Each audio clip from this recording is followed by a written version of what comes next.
नमस्कार। आज बताएंगे कि संदीप माहेश्वरी साहब कहीं कहीं पर कुछ कुछ बातें थोड़ा थोड़ा गलत भी बोल देते हैं। इन्होंने कहा कि जब हम किसी आदमी को अपनी बात बता रहे हैं और वो आदमी हमारी आंखों में आंखें डाल के बात नहीं कर रहा है, इधर उधर देख रहा है, इसका मतलब होता है कि उस आदमी को हमारी बात से कोई लेना देना नहीं, वो केवल हमसे अपने स्वार्थ सिद्धि के लिए ही बात कर रहा है। एक बार फिर समझ लीजिए, इनका कहना है कि जब हम किसी से बात करते हैं वो आदमी हमारी आंखों में आंखें डाल के बात नहीं कर रहा है, इधर उधर देख रहा है, तो उसका मतलब होता है कि वो आदमी बिल्कुल स्वार्थी है, उसे हमारी बातों से कोई लेना देना नहीं है। देखिए दोस्तों, आंखों में आंखें डाल के बात करना ये कुछ दूसरी बात है, ठीक है। ये होता क्या है कि जो आदमी ज्यादा देर तक सांस लेता है, यानी 1 मिनट में 9 बार 10 बार, यानी ज्यादा से ज्यादा गहरी सांस जो आदमी लेता है उसकी आंखों में आंखें डालकर बात करना थोड़ा मुश्किल हो जाता है। आप नहीं समझे, 2 आदमी है, एक आदमी थोड़ा गहरी सांस लेता है, एक आदमी हल्की सांस लेता है। तो जो हल्की सांस लेता है वो गहरी सांस लेने वाले के आंखों में आंखें डालकर बात नहीं कर पाएगा। तो इसका मुख्य जो कारण ये सांसों पर निर्भर है कि किसकी सांसें कितनी ज्यादा गहरी हैं और किसकी सांसें कितनी ज्यादा हल्की हैं। तो इनकी ये बात मुझे गलत लगी।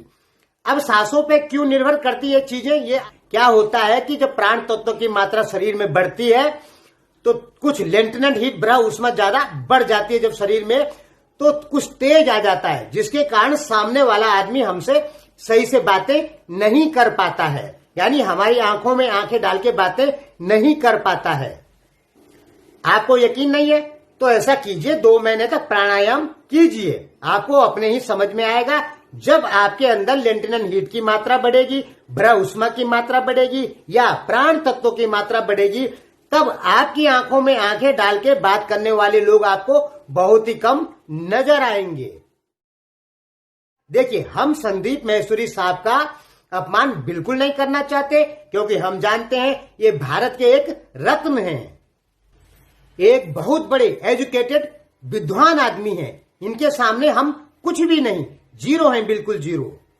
जैसे आचार्य दिव्य कीर्ति दृष्टि आईएएस वाले, मैंने थोड़ा सा उनके खिलाफ बोल दिया तो उन्होंने सीधे कॉपीराइट स्ट्राइक मार दी मेरे ऊपर। और वो बात करते हैं आचार्य दिव्य कीर्ति किस चीज की? भारतीय दर्शन की बात करते हैं। जो आदमी भारतीय दर्शन को जानता है उसे कभी मान हानि से डर नहीं लगता। भारतीय दर्शन आपको आजादी दिलाता है, हर चीज से आजादी दिलाता है। यदि आप भारतीय दर्शन को पूरा पढ़ते हैं तो आप एक आजाद माइंड के हो जाएंगे, यानी तब आपको न तो आपके अपमान से कोई फर्क पड़ता है, न आपको खुशी से फर्क पड़ता है, न धन जाने से फर्क पड़ता है, न धन के आने से फर्क पड़ता है, जब आदमी भारतीय दर्शन को जान लेता है तो। लेकिन दिव्य कीर्ति सर ने क्या किया कि मैंने कह दिया था कि भाई ये कहना गलत है कि शूद्रों के ऊपर अत्याचार हुआ, क्योंकि जो पहले हुआ वो हुआ, लेकिन आज के समय में ऐसा कहने से जातिवाद पैदा होता है।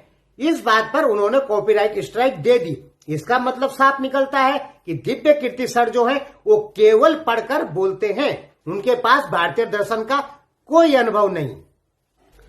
अगर उनके पास भारतीय दर्शन का अनुभव होता तो शायद वो मेरे ऊपर कॉपीराइट स्ट्राइक नहीं मारते, क्योंकि उन्हें पता होता भारतीय दर्शन जानने के बाद मान हानि या लाभ हानि सब नष्ट हो जाता है, न कहीं लाभ रह जाता है न कहीं हानि रह जाती है।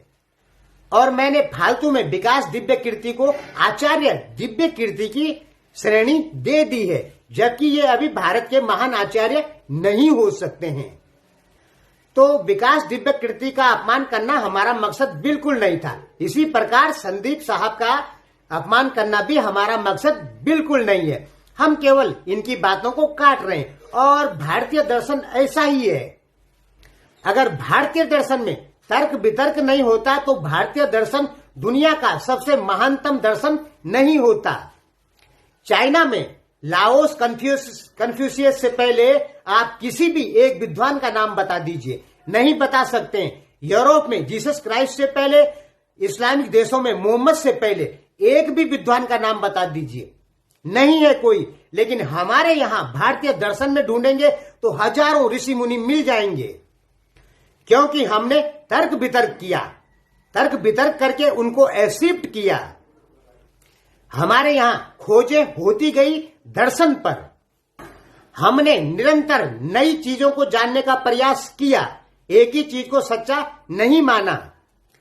इसलिए भारतीय दर्शन ने सबसे ज्यादा विकास किया। तो संदीप माहेश्वरी साहब का यदि हम कहीं पे विरोध भी करते हैं तो ये उनका अपमान बिल्कुल नहीं है। ये उस श्रेणी में आते हैं जहां पे कि इनके ऊपर एनालिसिस किया जा सकता है। धन्यवाद दोस्तों।